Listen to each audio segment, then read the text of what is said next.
नमस्कार, मैं शिवम कुशवाहा टारगेट 2.0 में आपका बहुत बहुत स्वागत है। मित्रों, आज के इस वीडियो में हम स्पर्शी व्यंजन क्या हैं, इनके उच्चारण स्थान क्या क्या हैं, अघोष क्या होते हैं, सघोष क्या होते हैं, अल्प प्राण क्या हैं, महाप्राण क्या है, इन सारी चीज़ों की चर्चा करने वाले हैं। मित्रों, उच्चारण स्थान को याद रखना आपके लिए बहुत कठिन सा लगता है, बहुत मुश्किल सा लगता है। आप रटते हैं, भूल जाते हैं। लेकिन मैं आज आपको एक ऐसा कॉन्सेप्ट बताऊंगा जिसके माध्यम से आपको रटना नहीं है, बस चीज़ों को समझना है। अगर आपने इन चीज़ों को एक बार अच्छे से समझ लिया तो कभी भी कोई भी क्वेश्चन आपका यहाँ से गलत नहीं होगा, मैं गारंटी के साथ कहता हूँ। तो आइए मित्रों, चर्चा करते हैं स्पर्शी व्यंजन की। स्पर्शी व्यंजन, अगर हम इस पूरे स्ट्रक्चर को देखें तो सबसे पहले आपका वर्ग लिखा हुआ है, फिर यहाँ पर एक शब्द कोड किया गया है कता मुदाओ, यहाँ पर सघोष लिखा गया है और ये स्ट्रक्चर आपके सामने है। ठीक, यहाँ पर हमने कुछ याद रखने के लिए इन चीज़ों को कुछ सूत्र कोड किए हैं। अभी उन सारी चीज़ों की हम चर्चा करेंगे। तो चलिए, क वर्ग, च वर्ग, ट वर्ग, त वर्ग और पा वर्ग। यहाँ पर लिखा गया कता मुदाओ।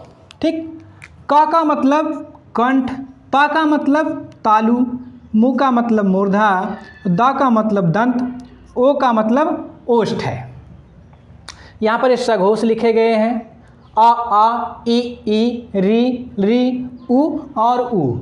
यहाँ पर 1 से लेकर 7 तक नंबरिंग की गई है आपके सामने और ये वर्गीय व्यंजन लिखे गए हैं। क वर्ग के अंतर्गत जो व्यंजन आते हैं क, ख, ग, घ, अंगा।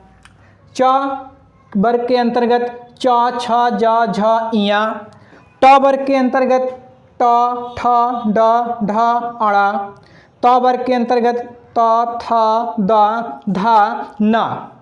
पा वर्ग के अंतर्गत प, फ, ब, भ, म। ठीक है। एक और आपके सामने लिखा होगा ह, सा, सा, सा। यहाँ पर विसर्ग या, रा, ला और वा। चलिए, आइए हम इन उच्चारण स्थानों की बात करते हैं। सबसे पहले यहाँ पर आप देखें तो क्या लिखा गया है सूत्र के माध्यम से आपके सामने, अकुह विसर्ग नियानाम कंठा। तो यहाँ पर आ, कु और हा और ये विसर्ग, निया नाम कंठा का मतलब कुछ नहीं। तो आ का मतलब आपका आ, छोटा आ तो इसका दीर्घ भी होगा आ। कु का मतलब क वर्ग, क, ख, ग, घ, अंगा। और हा का मतलब हा, विसर्ग का मतलब विसर्ग।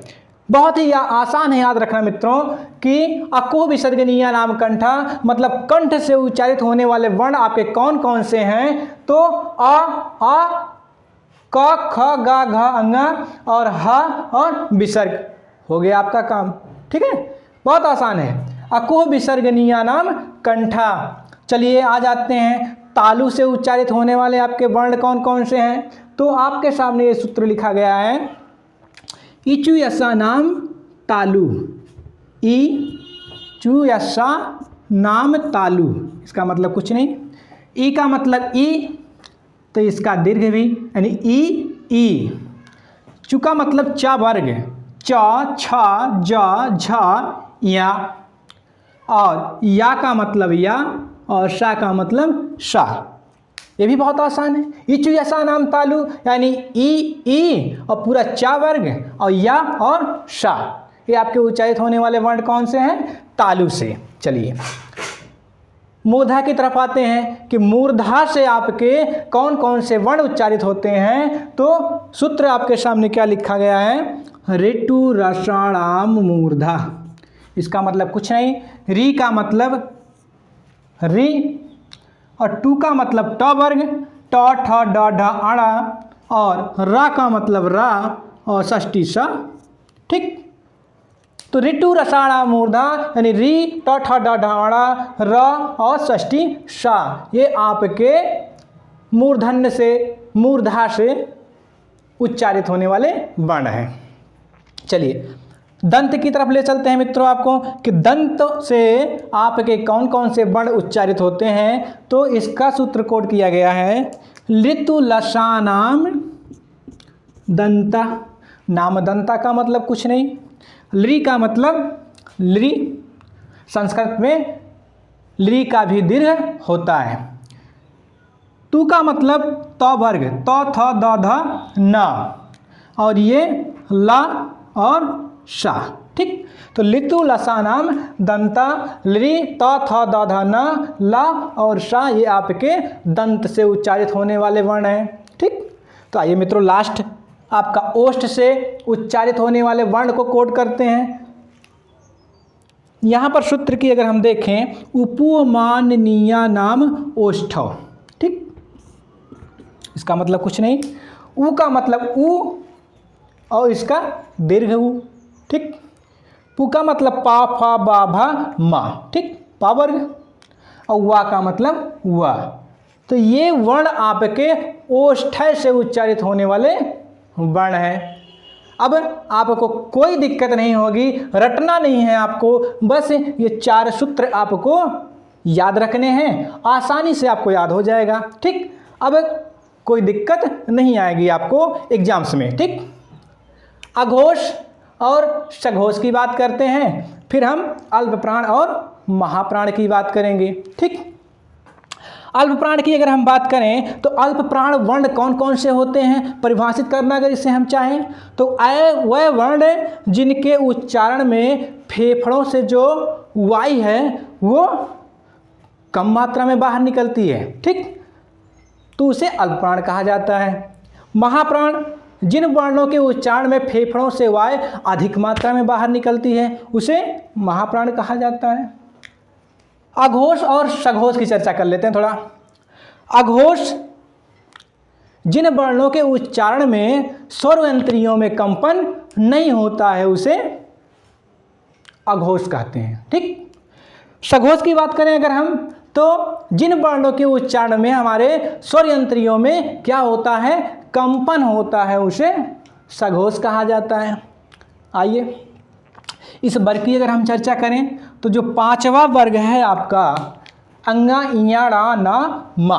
ठीक, इसे अनुनासिक या नासिक वर्ण भी कहा जाता है। अनुनासिक या नासिक का मतलब क्या हुआ, नासिक का मतलब नासिका, यानी जब इसको हम उच्चारित करते हैं तो वायु हमारी नासिका से बाहर आती है। ठीक है, इसलिए इसे नासिक वर्ण या अनुनासिक कहा जाता है। ठीक, तो हम देखें अगर कि कौन कौन से वर्ण अघोष हैं हमारे, कौन कौन से सघोष हैं, कौन कौन से अल्प प्राण हैं, कौन कौन से महाप्राण हैं, तो आइए देख लेते हैं।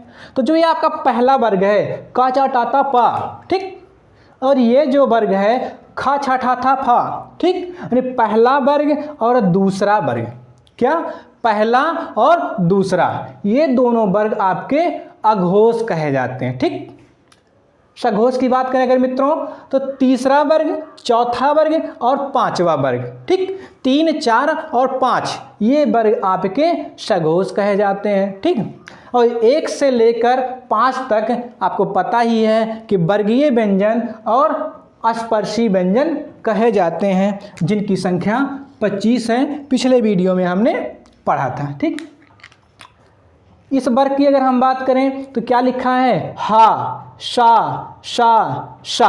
ठीक है, तो ये पता ही होगा आपको ये कौन सा वर्ण है, पिछले वीडियो में हमने बताया था आपको कि ये ऊष्म व्यंजन है। कौन से व्यंजन है, ऊष्म व्यंजन है।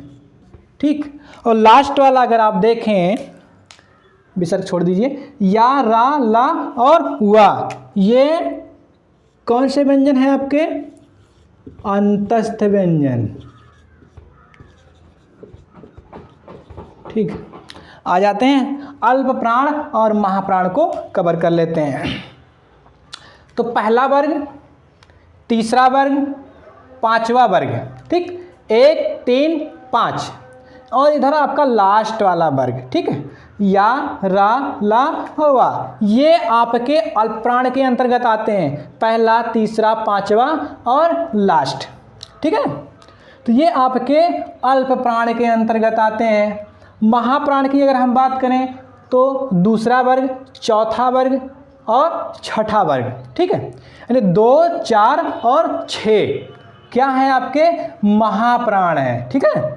तो जो विषम वाले वर्ग हैं आपके कॉलम हैं 1, 3, 5, 7 ये आपके अल्प प्राण कहे जाते हैं और 2, 4, 6 के अंतर्गत जो वर्ण है उसे महाप्राण कहे जाते हैं, ठीक है। महाप्राण कहा जाता है, ठीक। तो ये पूरा स्ट्रक्चर आपके सामने रहा कि वर्णों का उच्चारण स्थान कहाँ कहाँ से होता है और क्या क्या चीज़ें होती हैं। बहुत अच्छे से आपने समझा इसे, ठीक है। आप इसे स्क्रीनशॉट ले सकते हैं। आज के वीडियो में बस इतना ही, फिर मिलेंगे नेक्स्ट वीडियो में। धन्यवाद।